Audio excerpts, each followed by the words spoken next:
사랑하는 행복한 교회 성도 여러분, 이 영상을 보시는 하나님 나라의 귀한 자녀 여러분, 오늘은 2022년 9월 20일 화요일입니다. 오늘 본문에서는 이스라엘의 내전, 즉 이스보셋의 군대와 다윗의 군대가 싸우는 전쟁을 기록합니다. 이스라엘의 군대는 아브넬이 이스보셋의 군대를 이끌고 나왔고 요압이 다윗의 군대를 이끌고 나왔습니다. 먼저 각 부대의 대표 12명을 뽑아서 싸우게 하였는데 모두 죽고 살아남은 자가 없었습니다. 이후 양측 군대 전체가 싸우기 시작했습니다. 이때 아므렐은 뜻하지 않게 요압의 아우 아사엘을 죽이게 됩니다.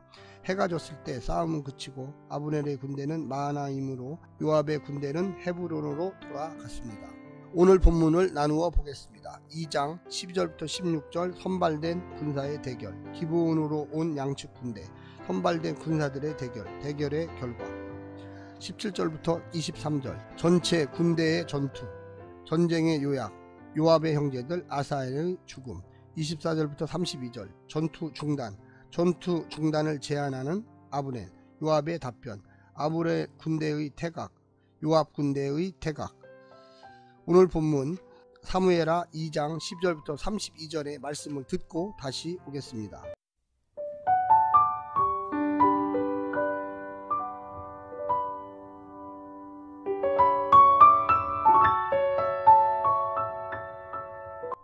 넬의 아들 아브넬과 사울의 아들 이스보셋의 신복들은 마하나임에서 나와 기브온에 이르고 수르야의 아들 요압과 다윗의 신복들도 나와 기브온 못가에서 그들을 만나 함께 앉으니 이는 못 이쪽이요 그는 못 저쪽이라. 아브넬이 요압에게 이르되 원하건대 청년들에게 일어나서 우리 앞에서 겨루게 하자. 요압이 이르되 일어나게 하자 하매 그들이 일어나 그 수대로 나아가니 베냐민과 사울의 아들 이스보셋의 편에 12명이요 다윗의 신복 중에 12명이라. 각기 상대방의 머리를 잡고 칼로 상대방의 옆구리를 찌르매 일제히 쓰러진지라. 그러므로 그곳을 헬갓 핫수림이라 일컬었으며 기브온에 있더라. 그날의 싸움이 심히 맹렬하더니 아브넬과 이스라엘 사람들이 다윗의 신복들 앞에서 패하니라. 그곳에 수르야의 세 아들 요압과 아비새와 아사엘이 있었는데 아사엘의 발은 들로루같이 빠르더라. 아사엘이 아브넬을 쫓아 달려가되 좌우로 치우치지 않고 아브넬의 뒤를 쫓으니 아브넬이 뒤를 돌아보며 이르되 아사엘아 너냐? 대답하되 나로다. 아브넬이 그에게 이르되 너는 왼쪽으로나 오른쪽으로나 가서 청년 하나를 붙잡아 그의 군복을 빼앗으라 하되 아사엘이 그렇게 하기를 원하지 아니하고 그의 뒤를 쫓음에 아브넬이 다시 아사엘에게 이르되 너는 나 쫓기를 그치라. 내가 너를 쳐서 땅에 엎드러지게 할 까닭이 무엇이냐? 그렇게 하면 내가 어떻게 내 형 요압을 대면하겠느냐 하되 그가 물러가기를 거절하매 아브넬이 창 뒤 끝으로 그의 배를 찌르니 창이 그의 등을 꿰뚫고 나간지라. 곧 그곳에 엎드러져 죽음에 아사엘이 엎드러져 죽은 곳에 이르는 자마다 머물러 섰더라. 요압과 아비새가 아비넬의 뒤를 쫓아 기브온 거친 땅의 길가 기아 맞은 쪽 암마산에 이를 때에 해가 졌고 베냐민 족속은 함께 모여 아브넬을 따라 한 무리를 이루고 작은 산 꼭대기에 섰더라. 아브넬이 요압에게 외쳐 이르되 칼이 영원히 사람을 상하겠느냐? 마침내 참혹한 일이 생긴 줄을 알지 못하느냐? 내가 언제 무리에게 그의 형제 쫓기를 그치라 명령하겠느냐? 요압이 이르되 하나님이 살아계심을 두고 맹세하노니 내가 말하지 아니하였다면 무리가 아침에 각각 다 돌아갔을 것이요 그의 형제를 쫓지 아니하였으리라 하고 요압이 나팔을 불매 온 무리가 머물러 서고 다시는 이스라엘을 쫓아가지 아니하고 다시는 싸우지도 아니하니라. 아브넬과 그의 부하들이 밤새도록 걸어서 아라바를 지나 요단을 건너 비드론 온 땅을 지나 마하나임에 이르니라. 요압이 아브넬 쫓기를 그치고 돌아와 무리를 다 모으니 다윗의 신복 중에 19명과 아사엘이 없어졌으나 다윗의 신복들이 베냐민과 아브넬에게 속한 자들을 쳐서 360명을 죽였더라. 무리가 아사엘을 들어올려 베들레헴에 있는 그의 조상묘에 장사하고 요압과 그의 부하들이 밤새도록 걸어서 헤브론에 이른 때에 날이 밝았더라.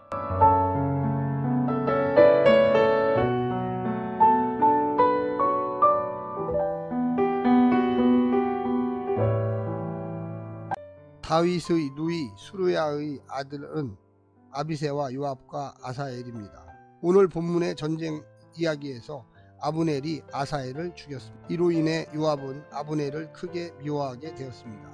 후일에 아브넬이 이스보셋과 결별하고 다윗에게 찾아왔을 때 요압은 아브넬을 죽여 동생의 복수를 이루었습니다. 이후 다윗은 요압을 신뢰하지 않게 되었고 둘 사이에 적대감이 형성되었습니다. 요압도 다윗의 뜻을 번번이 거역하였는데 다윗은 결국 솔로몬에게 요압을 처형하라는 유언을 남기게 되었습니다. 오늘 본문을 세 부분으로 나누어 자세히 설명드리겠습니다. 첫 번째, 하나님이 빠진 전쟁. 아브넬의 북쪽 이스라엘과 요압의 남쪽 유다가 기브온 못을 두고 대치합니다.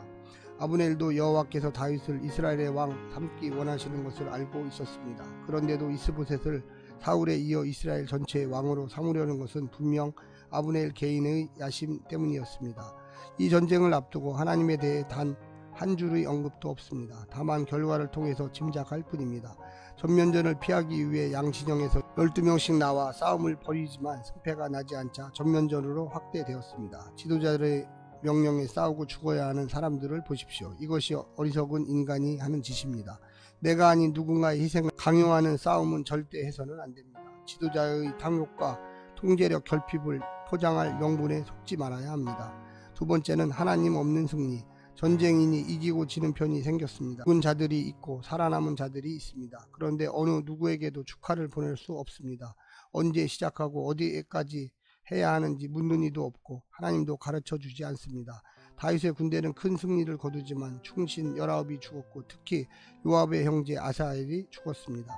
아브넬을 쳐서 종려나무에 종지부를 찍고 싶었지만 도리어 아브넬의 창에 찔려 전사하고 만 것입니다. 아브넬과 이스보셋의 이스라엘을 이런 단기전에서는 이길 수 있지만 완전히 점령하여 다윗이 왕위에 오르려면 제 힘만으로는 안 된다는 것을 보여주었습니다. 하나님 없는 승리는 여기까지입니다. 마지막 세 번째는 승자 없는 전쟁. 표면적으로 다윗의 군대가 이겼지만 아무도 상대방을 압도할 정도의 승리를 거두지 못한 채 각진영으로 돌아갑니다. 360명을 잃은 아브넬의 북쪽 지파와 19명의 정예 군사와 아사엘을 잃은 남쪽 다윗의 군대 모두 손실을 입었습니다. 전쟁에서의 전사는 불가피한 일이라고 정당화하는 순간 명분 없는 전쟁은 끊이지 않고 일어날 것이고 힘없는 백성들끼리의 대리전이 계속될 것입니다. 하나님의 개입이 없는 싸움에는 승자가 없습니다. 개인의 자신감과 열정을 과시한 아사엘의 죽음을 보십시오. 하나님은 그에게 승리를 허락하지 않음으로써 다윗과 그의 군대에게 경고를 보내고 있습니다. 이 승리를 하나님이 주셨지만 그들이 잘해서나 혹 더 나아서 주신 것이 아님을 분명히 알게 하신 것입니다. 사랑하는 성도 여러분, 오늘 하루도 이 말씀 부여잡고 깊이 묵상하시면서 하나님의 뜻을 발견하시기를 간절히 부탁드립니다. 샬롬.